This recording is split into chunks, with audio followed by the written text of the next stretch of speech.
வெப்பநிலையின் தனித்த அளவுகோல் கெல்வின் அளவுகோல்.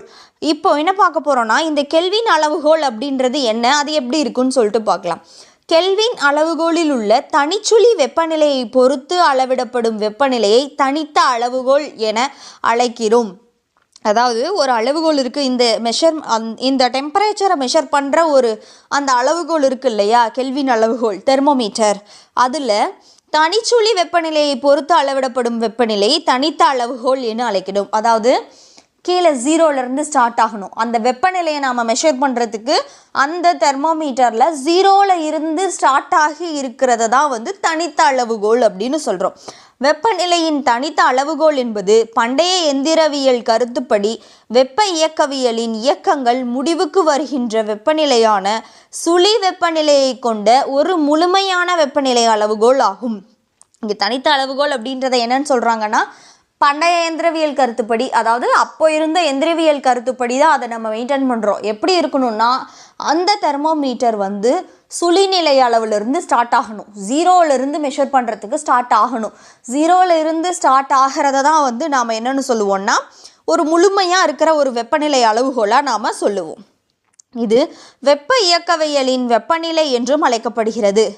இந்த இந்த இந்த பண்டைய எந்திரவியல் படி நாம் சொல்கிறோம் இல்லையா, சுழிவள வெப்பநிலையிலிருந்து மெஷர் பண்ணுறது, இதை நம்ம என்ன சொல்கிறோம்னா வெப்ப இயக்கவியலின் வெப்பநிலை அப்படின்னு நாம் சொல்கிறோம்.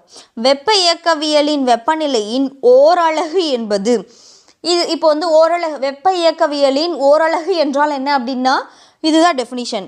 வெப்ப இயக்கவியல் வெப்பநிலையின் ஓரலகு என்பது நீரின் மும்மை புள்ளியில் 1/273.16 பங்கு ஆகும்.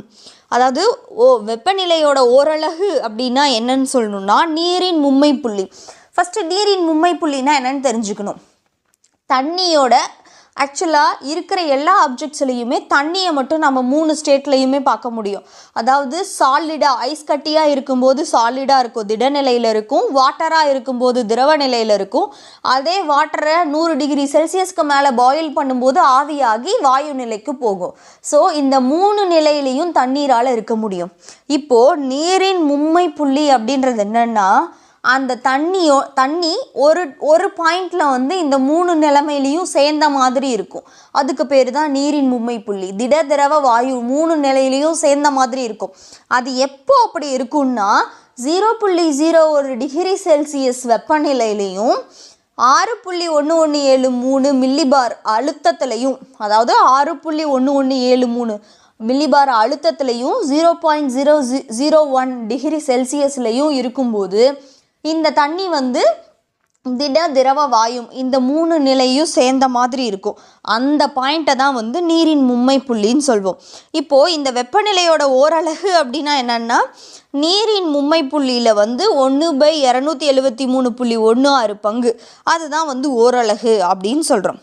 1 டிகிரி செல்சியஸ் வெப்பநிலை வேறுபாடு 1 கெல்வினுக்கு சமமாகும்.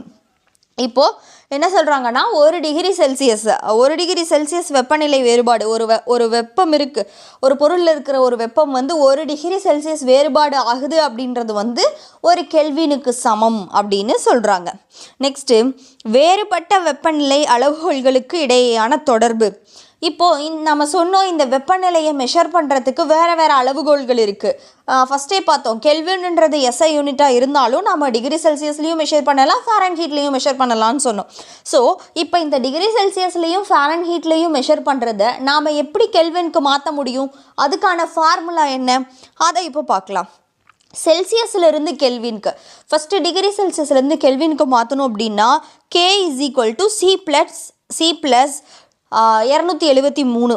அப்போது ஒரு கெல்வின் அப்படின்னா, இப்போ நாம் செல்சியஸில் மெஷர் பண்ணும்போது இப்போ 10 டிகிரி செல்சியஸ் அப்படின்னு இருக்குதுன்னு வச்சுக்கோங்களேன். அதை நான் கெல்வினுக்கு மாற்றணுன்னா 10 + 273 என்ன ஆன்சர் கிடைக்கும்? 283. அப்போது 10 டிகிரி செல்சியஸ்ன்றது கெல்வினில் சொல்லும்போது 283 கெல்வின் அப்படின்னு நாம் சொல்வோம். நெக்ஸ்ட்டு, ஃபாரன்ஹீட்லேருந்து கெல்வினுக்கு மாற்றணும் அப்படின்னா அங்கே என்ன நடக்குது? ஃபாரன்ஹீட்லேருந்து கெல்வினுக்கு மாற்றுறதுக்கான ஃபார்முலா K = F + 460 × 5/9. ஆக்சுவலாக இந்த 4/460 அப்படின்றது இந்த ஃபாரன்ஹீட்டோடைய மினிமம் லெவல் -460 வரைக்கும் நம்மளால் ஃபாரன்ஹீட்டில் வந்து மெஷர் பண்ண முடியும். அது இந்த 460. இந்த 5/9 அப்படின்னா என்னென்னா, அதாவது ஃபாரன்ஹீட்டுக்கும் செல்சியஸுக்கும் இடையிலான தொடர்பை பற்றி சொல்கிறது தான் இந்த 5/9. அது எப்படி வந்துச்சுன்னா, இப்போ ஒரு வாட்டரோட பாய்லிங் பாயிண்ட்டு, நீரோட கொதிநிலைன்றது வந்து 0 டிகிரியிலேருந்து 100 டிகிரி. அப்போது அங்கே அதுக்கான டிஃப்ரெண்ட் 100 இருக்கா?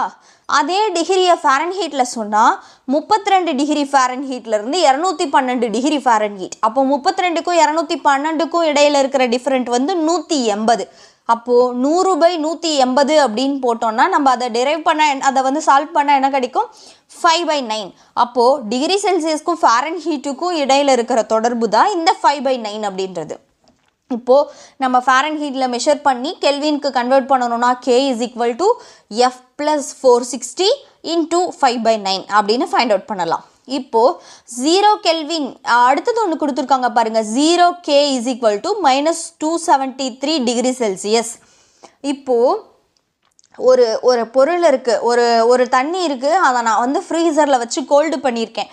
எந்த அளவுக்கு கோல்டு பண்ணியிருக்கேன்னா -273 டிகிரி செல்சியஸ் அளவுக்கு கோல்டு பண்ணியிருக்கேன் அப்படின்னா அதுதான் 0 கெல்வின். கெல்வினில் சொல்லும்போது அதுதான் 0 கெல்வின். அதாவது 0 கெல்வினோட வேல்யூ டிகிரியில் என்னவாக இருக்கும்னா -273 டிகிரி செல்சியஸாக இருக்கும் அப்படின்னு சொல்கிறாங்க.